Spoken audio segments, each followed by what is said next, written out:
ये threat alerts है, वो थ्रेट अलर्ट मैं खुद देख चुका हूं जो लेटर्स गर्दिश कर रहे हैं कि उनके हवाले से कोई किसी और मुल्क में कोई प्लानिंग हुई है इसको टारगेट करने के लिए। इसकी जिंदगी खतरे में और अरशद शरीफ साहब को टारगेट किया जा सकता है।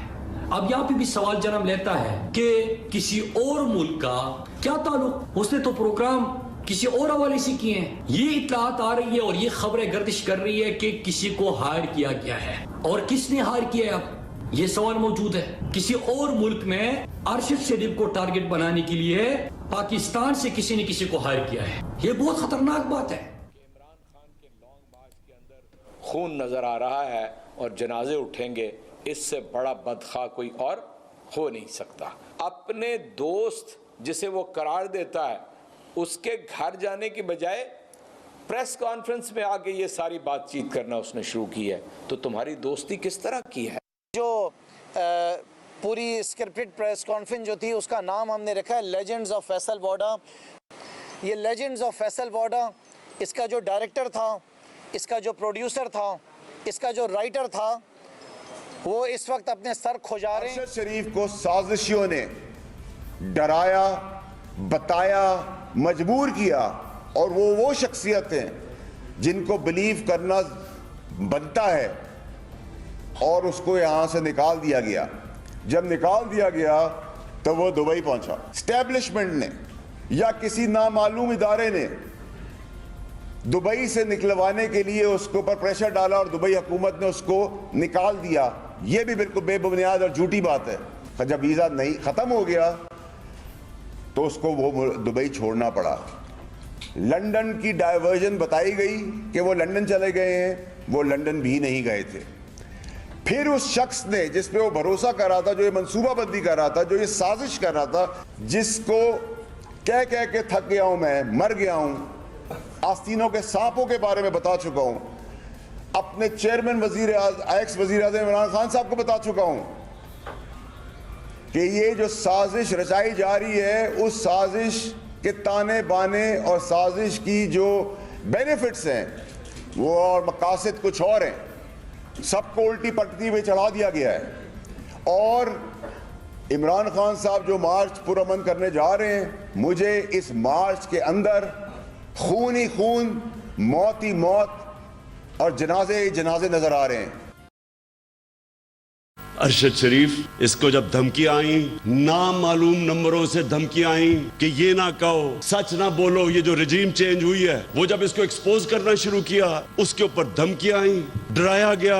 फिर मुझे इंफॉर्मेशन आई कि इसको मारने लगे हैं। उसके घर में घुस के उन्होंने डराया उसको, उसकी फैमिली के सामने बाहर गाड़ियां खड़ी होती थी, डराते थे सिर्फ इसलिए कि वो सच ना बोले। उसका कोई एजेंडा नहीं था। मैंने उसको कहा कि तुम मुल्क से बाहर चले जाओ, पहली दफा नहीं माना। फिर मैंने उसको बताया कि मुझे इंफॉर्मेशन है, जिस तरह मुझे इंफॉर्मेशन अपने ऊपर थी कि मुझे भी वो 4 बंद कमरों में जिन्होंने फैसला किया था मुझे मारने का, तो वो जब मुल्क छोड़ के गया, उसका वीजा खत्म होने लगा था दुबई का, ये वापस बुला रहे थे उसको। कोई इसलिए नहीं कि कोई जुर्म किया है उसने, इसलिए कि वो सच ना बोले, उसको वापस बुला रहे थे। और वही करना था उससे जो इन्होंने आजम स्वाति को बंद कमरे के अंदर नंगा करके उसके ऊपर तशद्दुद किया। बिस्मिल्लाहिर्रहमानिर्रहीम, अस्सलाम वालेकुम। आपने देखा होगा कि आज मेरी वीडियो का आगाज़ 2-3 क्लिप से हुआ है, और ये क्लिप्स आपसे इसलिए शेयर किए कि आपको पता चले कि किस तरह साबिक वज़ीर आज़म इमरान खान ने अरशद शरीफ की मौत पर एक सियासी कार्ड खेला और किस तरह के बयानात दिए।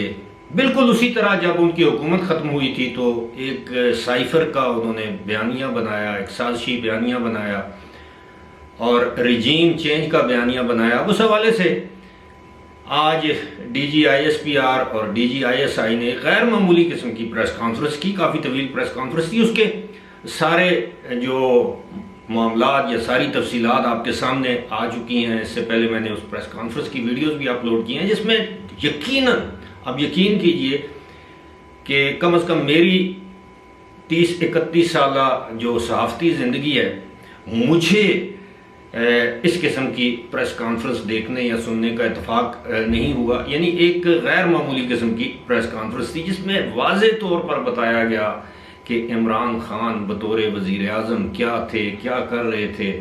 यहाँ तक कि DGISI ने कहा कि उन्हें यानी आर्मी चीफ जिन्हें अब वो गद्दार कह रहे हैं, उन्हें गैर मुअय्यना मुद्दत के लिए आर्मी चीफ बनाने की पेशकश की गई साबिक़ वज़ीर आज़म की जानिब से, और मार्च के महीने में।